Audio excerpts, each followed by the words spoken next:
नमस्कार, 99 न्यूज के इस बुलेटिन में आपका स्वागत है। मैं हूं आपके साथ सोमनाथ तिवारी। बढ़ते हैं आज की खबरों की ओर। असम विधानसभा चुनाव के नतीजों के एक हफ्ते बाद भी मुख्यमंत्री के नाम पर सस्पेंस बरकरार है। इस बीच मुख्यमंत्री सर्बानंद सोनोवाल ने राज्यपाल जगदीश मुखी को अपना इस्तीफा सौंप दिया है। सूत्रों के मुताबिक सोनोवाल सरकार में कैबिनेट मंत्री और राज्य के बड़े नेता हिमंत बिस्वा शर्मा को इस बार मुख्यमंत्री बनाया जा सकता है। गुवाहाटी में आज दोपहर भाजपा विधायक दल की बैठक होगी, जिसमें राज्य के अगले मुख्यमंत्री के नाम पर मुहर लगाई जाएगी।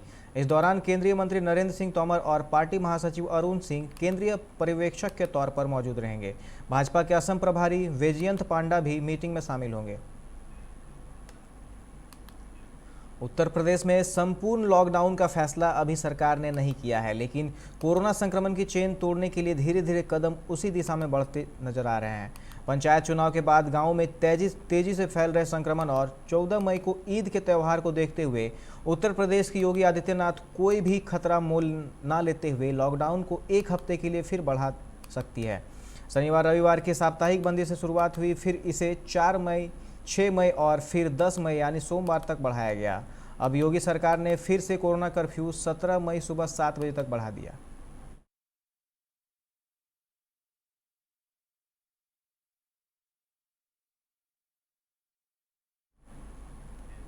देश में कोरोना महामारी का कहर तेजी से बढ़ रहा है। कोरोना की दूसरी लहर बेकाबू होती जा रही है। भारत में लगातार चौथे दिन कोरोना के एक दिन में 4 लाख से अधिक मामले सामने आए हैं। इस दौरान 4000 से अधिक लोगों की मौत हुई है।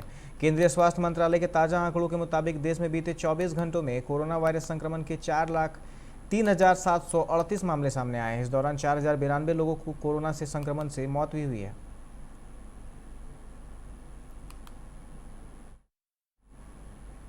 चीन के सबसे बड़े रॉकेट लॉन्ग मार्च 5B का मलबा आज धरती पर गिरा।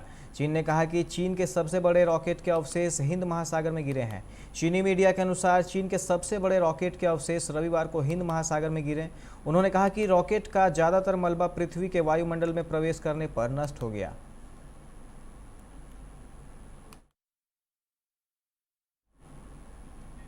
कोरोना महामारी के कहर के बीच रक्षा अनुसंधान एवं विकास संगठन की नई दवा ने कोरोना के खिलाफ जंग जीतने की नई उम्मीद जगा दी है। DRDO की इस नई कोरोना रोधी दवा का इस्तेमाल आपात स्थिति में कोरोना संक्रमित मरीजों पर किया जाएगा। Drugs control general of India ने DRDO की 2-डिऑक्सी डी ग्लूकोज नाम से विकसित इस दवा को मंजूरी दे दी है। इस दवा में कोरोना संक्रमित मरीजों में ऑक्सीजन की कमी की चुनौती को काफ़ी हद तक कम किया जा सकता है। DRDO ने यह जानकारी दी है। मौसम में एक बार फिर बदलाव देखने को मिल रहा है। इसका कारण जम्मू कश्मीर के ऊपर पश्चिमी विक्षोभ यानी वेस्टर्न डिस्टर्बेंस बना हुआ है, जबकि पश्चिम राजस्थान के ऊपर चक्रवाती हवाओं का असर है। मौसम विभाग के मुताबिक उत्तर भारत के ज़्यादातर इलाकों में पिछले 2-3 दिनों से हुई हल्की से मध्यम बारिश होने की संभावना है। मौसम विभाग के मुताबिक पंजाब, हरियाणा, राजस्थान, दिल्ली और उत्तर प्रदेश, बिहार और झारखंड के कुछ इलाकों में 9 और 10 मई को हल्की बारिश हो सकती है। इसके अगले दिन गरज चमक के साथ बारिश की संभावना है। पश्चिमी उत्तर प्रदेश में 3-4 दिन बारिश के आसार हैं। इस दौरान तापमान में गिरावट दर्ज होगी।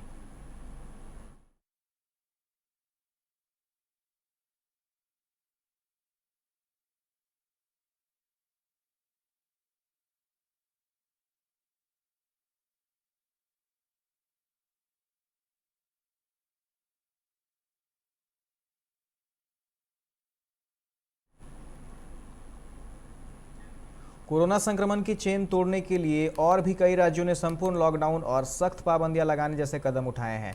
इसमें तमिलनाडु, राजस्थान और केंद्र शासित प्रदेश पुडुचेरी ने 10 मई से संपूर्ण लॉकडाउन का ऐलान किया है, जो 24 मई तक लागू रहेगा। कर्नाटक में शुक्रवार शाम से और केरल में शनिवार सुबह से लॉकडाउन प्रभावी हो गया है।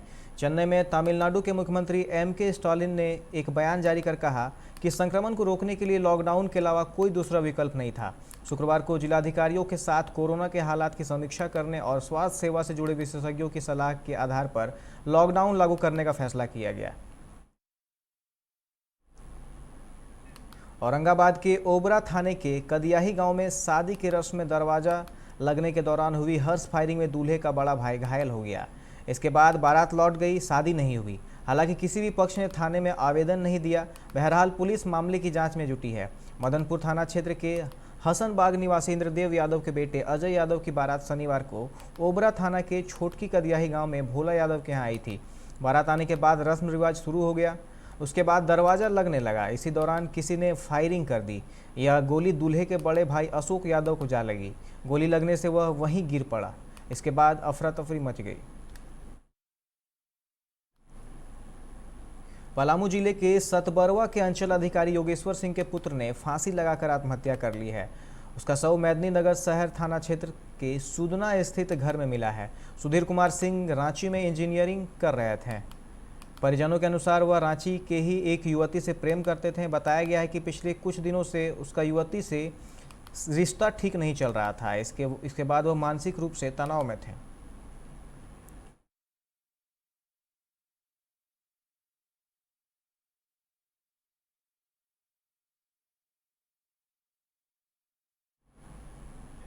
फिलहाल वक्त हो चला एक छोटे से ब्रेक का। मिलते हैं ब्रेक के बाद।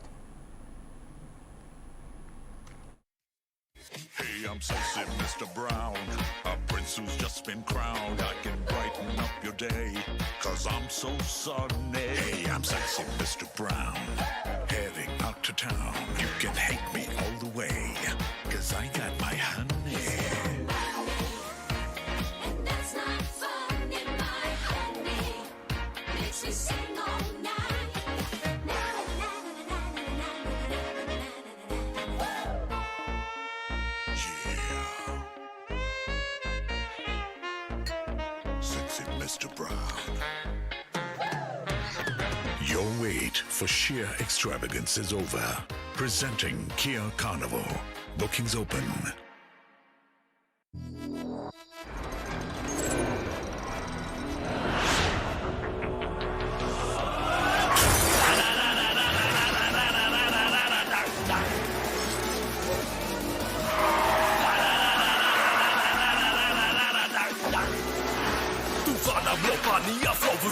Go into your song, can you catch me? No, can you match me? No, देख मुझे I'll burn the roads.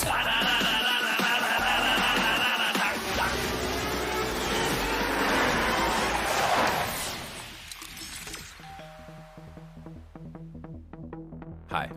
You're early. I know. XUV 300.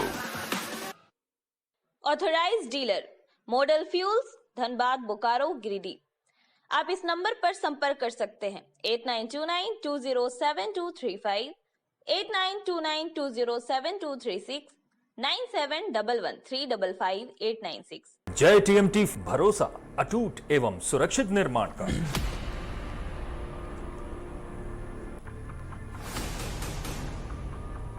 भरोसा अटूट एवं सुरक्षित निर्माण का। जय टीएमटी 500 टी। ब्रेक के बाद आप सभी का स्वागत है। बढ़ते हैं अगली खबर की ओर। बिहार में 24 घंटे में 1,08,010 लोगों की जांच में 12,948 लोगों की रिपोर्ट पॉजिटिव आई है। यह संख्या कम है, लेकिन पटना में राहत नहीं है। एक दिन में पटना में 2,498 नए मामले आए हैं। राजधानी में बढ़ते मामले से पूरे प्रदेश की व्यवस्था प्रभावित होती है। स्वास्थ्य विभाग का अनुमान है कि आने वाले दिनों में नए मामलों में कमी हो सकती है, क्योंकि जाँच बढ़ाने के बाद भी राज्य में आंकड़ों में कमी आ रही है।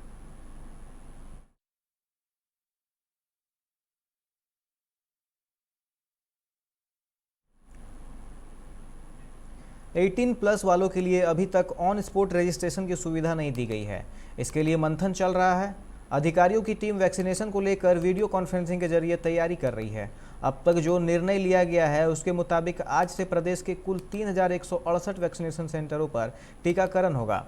इसमें जिले के सभी पीएचसी को शामिल किया गया है।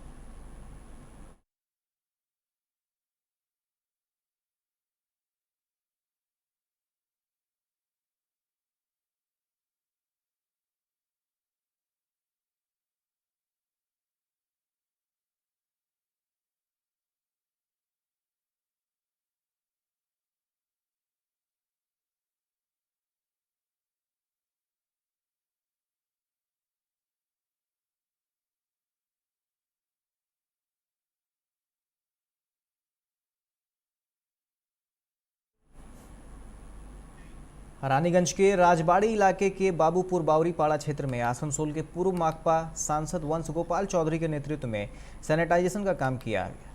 इसके साथ ही माकपा कर्मियों ने आने जाने वाले लोगों के बीच मास्क और सैनिटाइजर बांटे।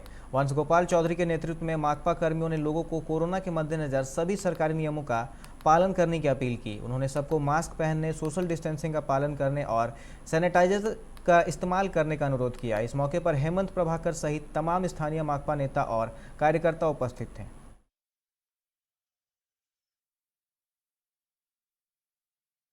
রানীগঞ্জ, আসানসোল, দুর্গাপুর সারা জেলাতে অসংখ্য মানুষের এই কোভিডের তারা আক্রান্ত হয়েছে, হাসপাতালে আছে, মারা গেছে, বেশ কিছু মানুষ মারা গেছে, অনেক মানুষ বহু জায়গা থেকে খবর আসছে মারা গেছে, রানীগঞ্জেও মানুষ মারা গিয়েছে। এখন আমাদের সবাইকে একসাথে ব্যাপকভাবে ঝাঁপিয়ে পড়তে হবে। গতকাল আমি জেলা শাসকের সঙ্গে কথা বলেছি, এখানে কোভিড টেস্টিং